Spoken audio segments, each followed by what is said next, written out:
Seperti Kalau itu. mendiamkan sehari aja sih mungkin nggak apa-apa, kalau berhari-hari. Oh, tapi ada orang loh begitu. Ada. Ada. Ada. Ada. Ada, dan dia nggak merasa aneh, merasa bahwa dia happy karena dia telah menghukum orang-orang di sekitarnya dengan perilakunya yang diam. Itu yang nggak waras itu yang mana? Bagi dia nggak waras, udah rekan-rekan dia, lingkungan dia.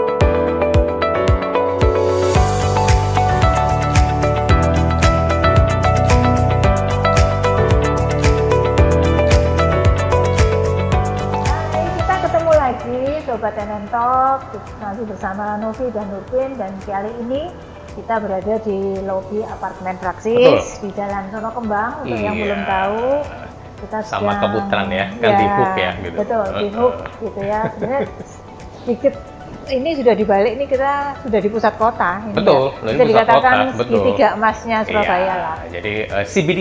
Iya, CBD-nya Surabaya. Central Business District. Oke. Iya. Jadi kali ini kita mau ngobrol-ngobrol nih gitu ya, dalam dunia pekerjaan, dalam dunia dunia pekerjaan. kantor. Setelah kita ngobrol yang sebelum-sebelumnya tentang profesi-profesi, maka kita selipin juga nih dengan obrolan-obrolan tentang hal-hal yang mungkin terjadi di dalam pekerjaan sehari-hari kita. Mungkin ringan, tapi ternyata berat untuk dihadapi. Ya, dan memang harus diselesaikan supaya tidak makin menjadi masalah. Karena dalam suatu hubungan pekerjaan di suatu office atau kantor atau organisasi kan pasti ada hubungan sosial lah ya, berkomunikasi, bawahan atasan dengan rekannya, bawahan dengan rekannya, atasan dengan atasannya lagi, bawahan dengan bawahannya lagi. Banyak sekali karena di tempat kerja kita berhubungan dengan banyak orang lah. Betul, apalagi yang perusahaan-perusahaan industri skala besar kan. Iya, betul. Dan di dalam hubungan itu kadang secara tidak sadar ada hubungan-hubungan yang sifatnya toksik gitu ya, yang kita tidak sadari ternyata itu sebenarnya relasi yang tidak baik lah kalau untuk jangka panjang gitu ya. Dan ternyata bagi pelakunya sendiri, orangnya maupun rekannya atau juga lingkungan yang di luarnya seperti itu. Karena ternyata toksik bukan hanya hubungan antar pacar, betul, atau hubungan pertemanan. Dan industri pekerjaan pun juga ternyata terjadi. Betul. Ya karena kita harus sosial sih ya. Ya karena kita manusia gitu ya, terus sensitif gitu ya, punya robot, punya perasaan. Sehingga kemudian tadi, apalagi tidak setiap hari kita bisa menjaga energi emosi kita tetap positif gitu ya, bisa kecapean karena pekerjaan, terlalu banyak deadline, kurang istirahat, terlalu sering lembur sehingga badannya capek, akhirnya hatinya menjadi sensitif.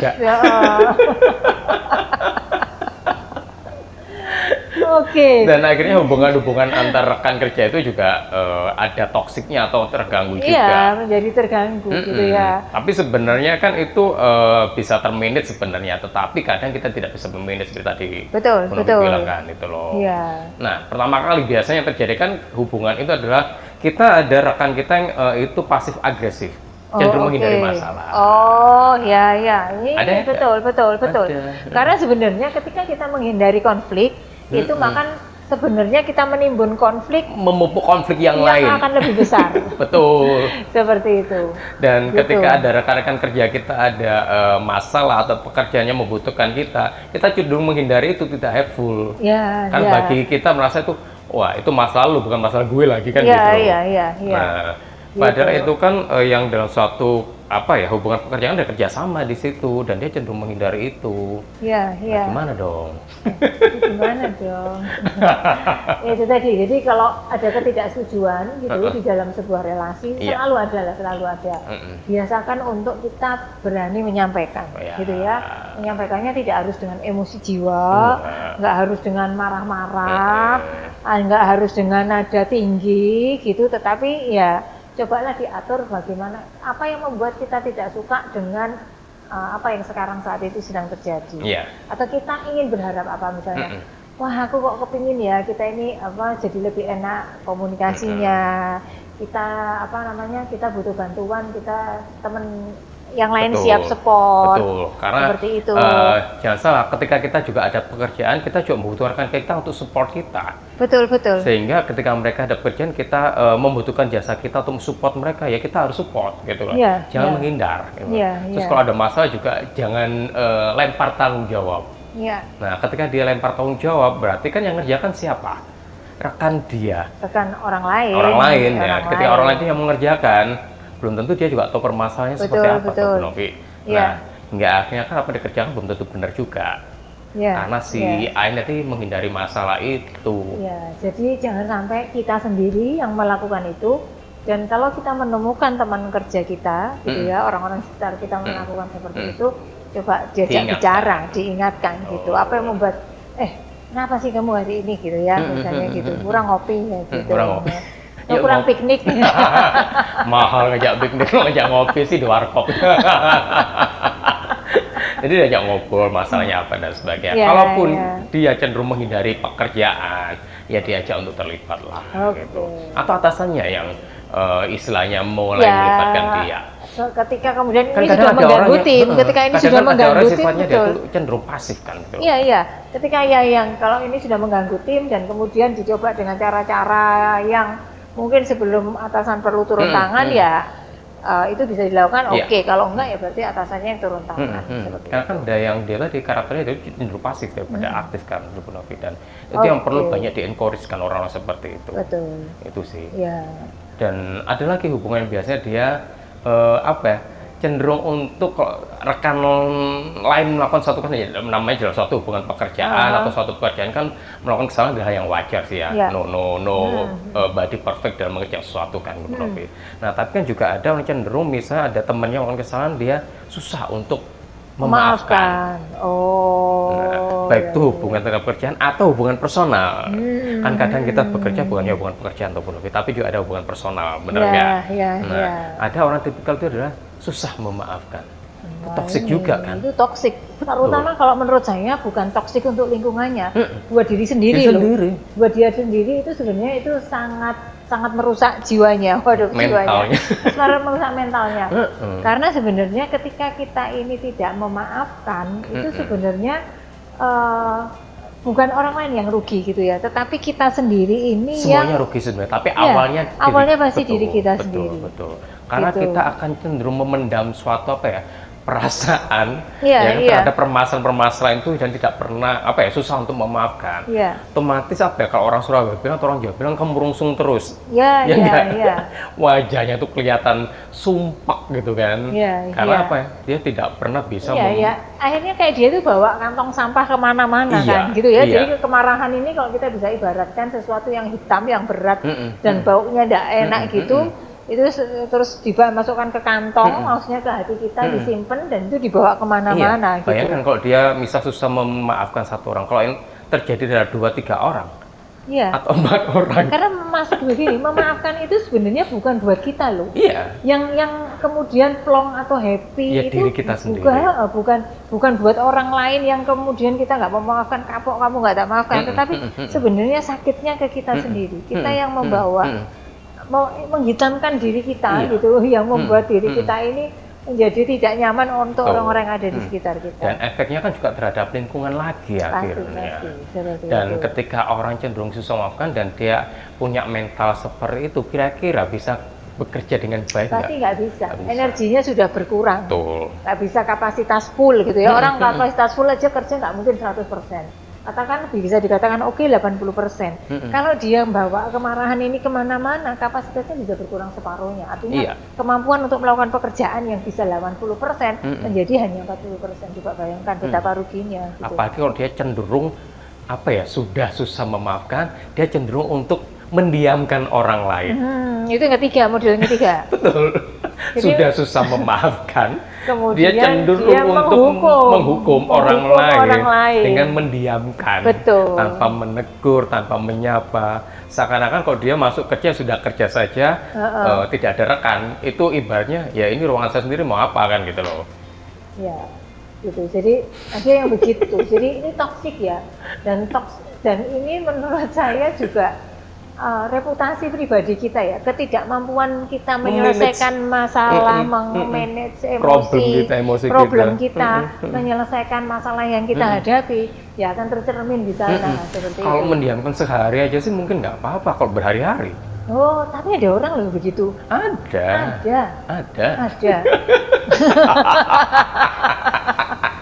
Ada, dan dia nggak merasa aneh, merasa bahwa dia happy karena dia telah menghukum orang-orang di sekitarnya dengan perilakunya yang diam. Itu yang nggak waras itu yang mana? Bagi dia nggak waras adalah rekan-rekan dia, lingkungan dia, gitu kan. Bagi dia, tapi bagi lingkungan teman-teman dia yang nggak waras. Iya, kan? Nah, pastilah. Kenapa? Ketika dia menghukum teman lain, dia punya kepuasan tersendiri. Itu kan. Iya, kepuasannya tapi ya kepuasan palsu lah menurut saya, false, fake. Iya fake, bukan yang sebenarnya, bukan seperti itu. Dan ketika dia mendiamkan, bahkan mungkin takutnya, khawatirnya dia punya sifat yang picik bisa juga. Iya, bisa sabotase dan ya yang lebih lagi lah. Lebih gitu kan, dan kayak Cruella itu ya. Saya nonton film Cruella kayak gitu. Nah, iya. Jadi kalau misalnya ngadepin seperti itu gimana nih? Misalnya kita ketemu orang yang toksik ya, katakan udah ya yang masing-masing jangan sampai berperilaku seperti itu. Tapi kalau kemudian kita punya teman di sekitar tempat kerja kita yang seperti itu tuh mesti ngapain gitu loh? Nah, kalau sebenarnya gini, sebisa mungkin kita mengingatkan. Ya, kenapa kita satu ingatkan. level lah ya. Dan sebenarnya catatan buat saya adalah di dalam pekerjaan, ketika kita mengingatkan dan diingatkan kaitannya dengan pekerjaan. Dengan pekerjaan loh ya. Dengan pekerjaan, bukan relationship personal. Loh ya. Itu sebenarnya tidak masalah. Nggak masalah. Karena memang kita sedang kerja. Betul, dan itu kewajiban. Dan kita dibayar karena pekerjaan kita yang benar, gitu kan. Betul. Seperti itu. Jadi kalau kemudian dan itu bagian dari support system kan. Betul, bagian dari support system. Bagaimana kita juga meningkatkan diri, mengembangkan diri. Karena bisa saja memang kerja nggak benar, salah itu oke ditegur. Kadang kita sudah kerja benar itu bisa ditegur salah. Masih. Harus kita bisa legowo, apalagi yang tegur atasan. Ya. Harus seperti itu. Jadi kalau nanti ngadepin teman yang ada teman yang seperti itu, maka tadi itu satu kita ingatkan seperti itu, gitu ya. Kalau dia cenderung pasif kan ada ya tadi kita bilang coba dia libatkan gitu. Iya. Nah bisa jadi dia bukan karena bermaksud untuk tidak mau terlibat atau mengira masalah, ada loh ya seperti itu. Tapi juga bisa jadi toksik karena dia pasif. Iya. Betul. Ketika dia pasif, dia tidak kerja apa-apa sementara yang lain kerja. Bukan karena tidak mau, kadang dia kesulitan untuk memulai. Ya kan biasa terjadi terhadap newbie ya kan. Nah itu yang kita sebagai senior misalnya yang melibatkan dianya itu sih. Jangan sampai dia terus seperti itu hingga akhirnya jadi toksik juga. Iya, dan itu tadi peran lingkungannya untuk ya sudah kalau misalnya tadi dia mendiamkan atau ini lingkungannya menunjukkan ya kita bekerja secara normal saja. Kerja secara normal, bicara apa yang kaitannya dengan pekerjaan. Sepenuhnya dengan pekerjaan. Iya, seperti itu gitulah. Misalnya Anda tadi didiamkan, ya nggak apa-apa. Anda kerja secara normal aja, ya anggap dia tetap ada. Kalau misalnya ada pekerjaan harus dia selesaikan, ya kasihkan saja, berikan. Masalah akhirnya dia menyuekin Anda, ya cuek aja Anda. Gitu. Karena jangan sampai Anda ikut-ikutan mendiamkan dia. Karena apa? Kalau Anda ikutan mendiam dia, sementara itu pekerjaan juga melibatkan dia, lah emang Anda mau ditumpukin pekerjaan.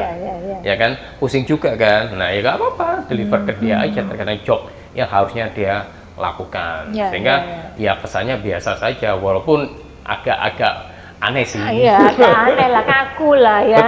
Betul gitu. Jadi bukan tidak smooth seperti hari-hari biasanya, gitu kan.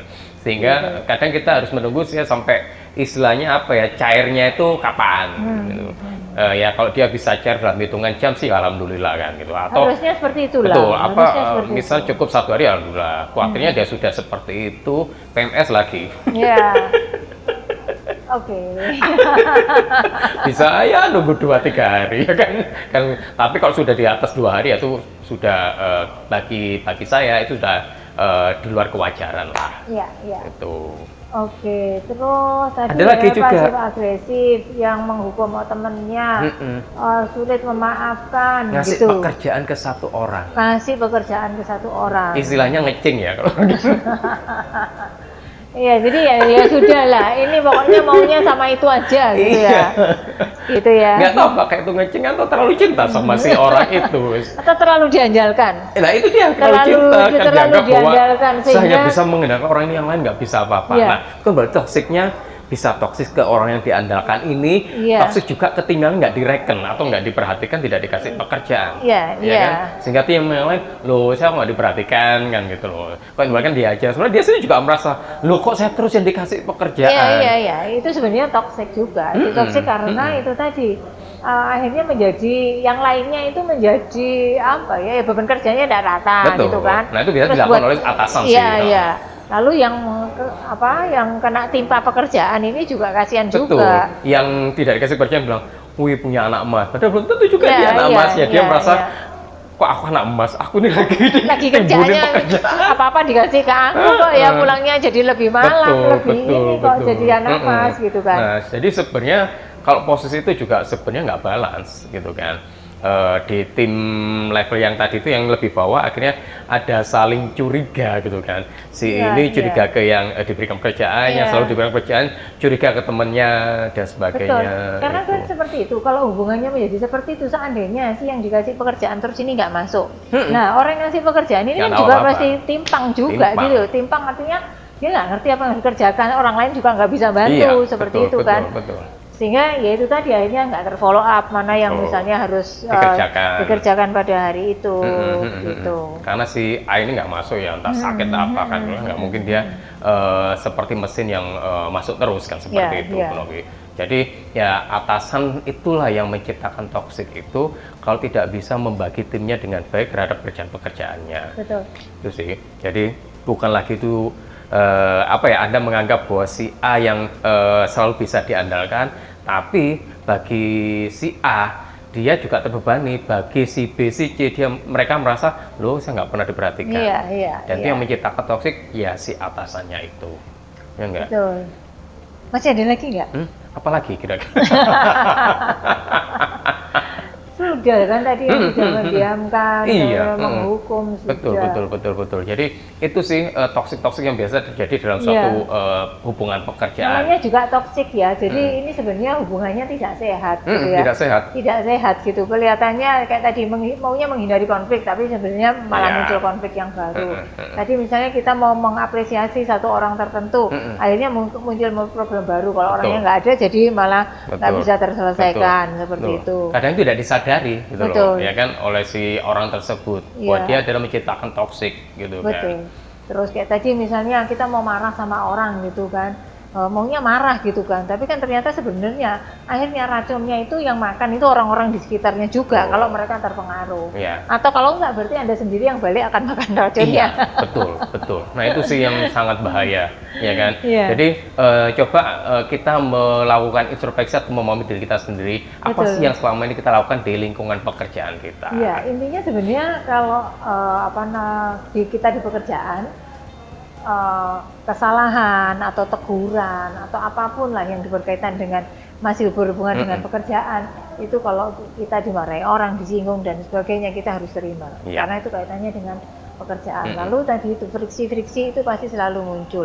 Bukan hanya itu, di rumah sama saudara aja bisa friksi, sama dimarahi orang tua loh yang kita hormati, yang kita takuti misalnya seperti itu masih ada friksi bagaimana kita berhubungan, apalagi dengan orang-orang yang sama sekali nggak biasa berinteraksi dengan kita, nggak tahu kita sejak kecilnya seperti apa, nggak tahu kita ini sensitif terhadap hal tertentu. Jadi itu tadi kita harus benar-benar kuat secara mental bahwa kita nggak boleh terlalu terpengaruh, terlalu baper dengan apa yang terjadi di lingkungan kita. Sensitif itu wajar.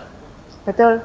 Tapi nggak wajar adalah kita tidak bisa memanage sensitif kita. Iya, iya. Ya kan, sehingga itu menjadi suatu sensitif yang sangat dalam. Dan itu berluar itu yang itu sebenarnya tidak wajar gitu loh. Dan kemudian yang harus kita pahami dalam hubungan pekerjaan adalah kolektif sih sebenarnya. Bukan kerjaan one man show. Di mana itu adalah ada tim lain, ada rekan kita yang harus kita perhatikan juga. Dan kita juga butuh perhatian mereka juga. Jadi saling respect ke rekan kerja itu yang sebenarnya dibutuhkan. Terus kemudian kalau kita memang merasa ada sesuatu yang kurang enak, nah dibicarakan itu akan lebih baik.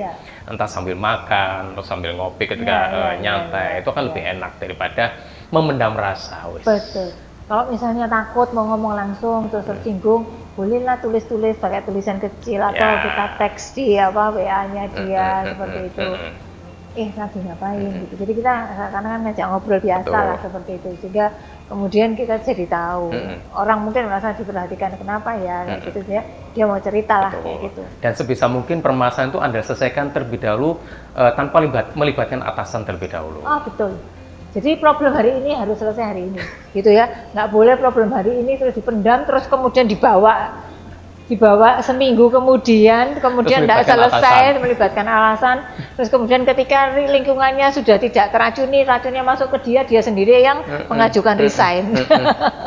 Karena nggak kerasa. Atau gini, jangan sampai bentar-bentar Anda istilahnya mengadu ke atasan kan gitu. Nah, terus teman Anda yang lainnya melihat ini tukang adul-adul. Apa ya tukang adul-adul? Tukang apa ya? Tukang adu-adu lah, tukang lapor. Tukang lapor, macam masalah kecil dilaporkan, masalah kecil enggak, selesaikan dulu lah gitu. Dan juga yang harus Anda ingat adalah pekerjaan dari atasan Anda, masalah dari atasan Anda itu juga tidak melulu ngopenin Anda aja masalah Anda gitu kan. Jadi selesaikan masalah Anda dengan rekan kerja dulu. Kalau memang akhirnya memang susah untuk diselesaikan, baru bolehlah melibatkan atasan. Karena bukan sebentar-bentar atasan. Betul. Karena orang bekerja prinsipnya harus profesional. Profesional terhadap apapun pekerjaan yang kita lakukan, juga profesional terhadap cara kita berperilaku terhadap orang-orang di sekitar menyikapi kita. Itu semua, itu kan. Betul. Dan yang kita pahami adalah tadi bahwa hubungan pekerjaan adalah kolektif. Betul. Teamwork dibutuhkan di sana. Betul. Bukan Anda work sendiri. Atau Anda sendiri untuk work. Mumet kan, bingung kan gitu. Nah itu. Oke. Itu ya. Baik. Jadi itu sih toxic relationship in office, ya kan, harus Anda pahamin bahwa hindari itu. Dan kalau ada permasalahan, selesaikan secara cepat. Karena apa? Anda ada masalah, pekerjaan pun juga akan ada masalah. Pokoknya intinya jangan sampai racun itu masuk ke kita sendiri lah gitu. Kenapa? Mental Anda juga akan tidak sehat. Betul. Ya, thank you untuk Praxis ya, Outman, dan kita lagi ada di lobbynya sekali lagi. Di lobbynya, suasananya dengan cantik kursinya, interiornya juga. Secantik Ibu Novi hari ini. Terima kasih.